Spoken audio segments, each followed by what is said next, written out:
मैं Rajni Kumari JL camp महिला मोर्चा केंद्रीय महासचिव हूँ।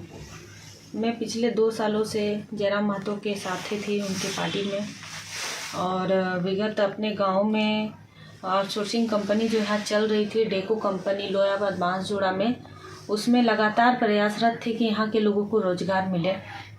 लेकिन रोज़गार नहीं मिलने के कारण हम बहुत बार पत्र के माध्यम से कंपनी प्रबंधन को सूचना दिए और 1 दिवसीय धरना के माध्यम से सूचना दिए कि हमारी पुरखों की ज़मीन यहाँ पे गई हुई है, इसलिए जब कोई भी आउटसोर्सिंग कंपनी आती है तो सबसे पहला अधिकार गांव वालों को होता है। लेकिन 2-4 लोगों को छोड़कर यहाँ पे रोज़गार नहीं है। जब भी हम उनको बोलते हैं कि यहाँ पर रोज़गार नहीं है तो 99 लोगों का लिस्ट यहाँ पे दिखा दिया जाता है। लिस्ट सिर्फ बोला जाता है कि 99 लोग यहाँ से काम कर रहे हैं, बाकी यहाँ पे 99 लड़का है भी नहीं जो लिस्ट दिखाते हैं। इस सब से क्षुब्ध होकर हम 16/1/2025 को भूख हड़ताल यहाँ पे रखे थे, बिल्कुल डेको कंपनी गेट के सामने में ही। जिस दिन फर्स्ट दिन था, सब जगह लेटर देने के बाद, हर जगह परमिशन लेने के बाद, जयराम से परमिशन लेने के बाद हम यहाँ पर जेएल कैंप लोकतांत्रिक क्रांतिकारी मोर्चा जो भी है, हाँ, बैनर तले हम यहाँ पे भूख हड़ताल किए थे। तो 16 तारीख को शाम को एक लेटर जारी होता है जो जिलाध्यक्ष हमारे उसके द्वारा आता है फ़ोन पे कि आपका जो ये धरना भूख हड़ताल है वो कहीं से उचित नहीं है, इसमें आपराधिक तत्व शामिल है, इस वजह से हम इसको स्थगित करते हैं। और वो डिजिटल प्रिंट में था, उसमें केंद्रीय महासचिव फरजान खान जो है उनका सिग्नेचर भी नहीं था, तो इस वजह से हम उसको मान्यता नहीं दिए और हड़ताल को जारी रखें। फिर रात को मेरा फरजान से बात हुआ, बहुत बहसा बहसी हुई। हम बोले कि आप हमसे पूछे भी नहीं और इसको आप लेटर जारी कर दिए कि स्थगित कर रहे हैं, क्या कारण है? नहीं कारण, आप बिना जांच किए हुए क्यों लेटर जारी किए? तो बोले नहीं, मेरा ऊपर से आदेश था। हम लोग कौन दिया था आदेश? तो बोलता है ऊपर से आदेश था। हम लोग ठीक है, इसको आप वापस लीजिए। तो बोला ठीक है, हम वापस लेते हैं, आप जिसको जारी रखें। तो वो जारी रहा। फिर सुबह में हमारे जो केंद्रीय अध्यक्ष टाइगर जयराम महतो, उनका कॉल आया बलदेव महतो जो उनके गार्ड हैं उनके थ्रू कि दीदी आपका एक आपत्तिजनक वीडियो और फोटो मेरे पास आया हुआ है सुशील मंडल के थ्रू।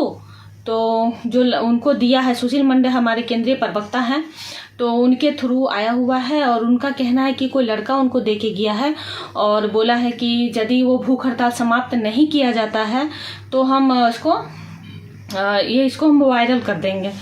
तो दीदी तुम ऐसा करो, भूख हड़ताल को स्थगित कर दो। तो हमने भूख हड़ताल को स्थगित कर दिया। भूख हड़ताल स्थगित करने के बाद सीधा हम तो चाची पहुँचे फरजान खान के घर। वहाँ जाने के बाद हम वहाँ खोजे उनको, तो वो नहीं थे। उनके घर में बोला गया कि वो नहीं है घर पे। फिर हम वहाँ से बाहर निकले तो उसमें कुछ देर बाद जयराम महतो जी का कॉल आया कि आप हमारे आवास पर आइए, वहाँ पे कुछ बात करना है। हमने ठीक है। तो वेट करते करते लगभग वो 10:30 के लमसम रात में वो आए तो हम गए, उनसे बातचीत किए। तो उन्होंने कहा कि दीदी आपका इज्जत का सवाल था, इसीलिए हम आपको स्थगित करना है। बोले ठीक है, उतना दूर तक तो ठीक है। आपने मुझे कहा कि उसको वापस करना है तो मेरा भी अधिकार है वो वीडियो और फोटो देखने का, मुझे दिखाइए। तो उन्होंने कहा कि नहीं, आपका वीडियो फोटो नहीं है। हम लोग क्यों डिलीट किए? जब मेरा था तो मेरा हमको देखने का अधिकार था, क्या है नहीं है हम कैसे जानेंगे? हमको देखने का उसका अधिकार है। तो बोला नहीं, हम उसको डिलीट कर दिए हैं क्योंकि आपका इज्जत का सवाल था। मतलब यहाँ पे बात इज्जत का नहीं है। यहाँ पे ऐसा थोड़ा कि आज हम ब्लैकमेल हो रहे हैं तो कल हम ब्लैकमेल नहीं होंगे। मेरे साथ और भी सारी महिलाएं हैं जो घर से बाहर निकलती हैं और लड़ती हैं, तो हम यदि आज बैक चले जाते हैं बदनामी के डर से तो वो भी कभी बाहर नहीं निकल पाएंगी। तो इसके लिए तो जयराम बोला ठीक है, हम हर संभव प्रयास करेंगे। हम बोले ठीक है। तो जब हम सीढ़ी से उतर रहे थे तो वही फरजान खान और वही सुशील मंडल, फरजान खान जो हमारे केंद्रीय महासचिव हैं वो पार्टी के और प्रधान महासचिव है, और ये सुशील मंडल जो केंद्रीय प्रवक्ता है, वो सीढ़ी पे आकर हमको बोलते हैं बिल्कुल पास में ही कि देखो, मोबाइल पे वो फ़ोटो दिखाते हैं हमको। मेरा आपत्तिजनक फ़ोटो था, उसमें वो ज़्यादा हमको समझ में भी नहीं आया। वो बोले कि ये फ़ोटो देखो, इस तरह नहीं की है तो फिर हम इसको फिर से वायरल कर देंगे। तो हम वहाँ कुछ नहीं बोल पाए, सीधा निकले वहाँ से, सीधा घर आ गए। उसके बाद आज हम कल ही हम थाना गए थे, वहाँ पे जाके दिए हैं इसको, लेटर को दिए बड़ा बाबू को। लेकिन अभी एफआईआर दर्ज नहीं हुआ। अभी हम फिर से थाना जा रहे हैं एफआईआर दर्ज करने के लिए। हम आप लोगों के माध्यम से न्याय चाहते हैं कि आज हम यदि इस पे चुप रहे, शर्म के मारे, लाज के मारे यदि हम इसमें चुप रहेंगे तो फिर हमको आगे चल के इसके लिए हमको ब्लैकमेल किया जाएगा। और हमको पूर्ण आशंका है कि मेरा भूख हड़ताल तोड़ाने में एड़ी से चोटी जोड़ ये लोग लगाया हुआ था, कंपनी प्रबंधन से लेकर यहाँ के लोगों से लेकर, क्योंकि वो नहीं चाहते थे कि यहाँ के लोगों को गाँव में काम मिले। यहाँ के जो और एक लड़के हैं, महफूज आलम पार्टी के ही हैं, एक सद्दाम है मोहल्लेडी के, वो भी केंद्रीय महामंत्री है, उन लोगों पे भी हमको पूर्ण आशंका है कि उन लोगों के मोबाइल पे भी मेरा वीडियो और फोटो है, क्योंकि वो लोग भी नहीं चाहते थे कि मेरा जो हड़ताल वो सक्सेस हो। तो क्यों नहीं चाहते थे, इसका जज तक हमको जाना है कि उन लोगों को इतना घटिया काम करना पड़ा। क्या ऐसी बात थी? क्या कोई पैसे का डील हुआ था कंपनी की तरफ से?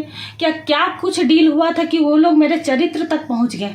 इस जड़ तक हमको पहुंचना है और मैं चाहती हूं कि पूरा प्रशासन मोरे पूरी तरह से सहयोग करे।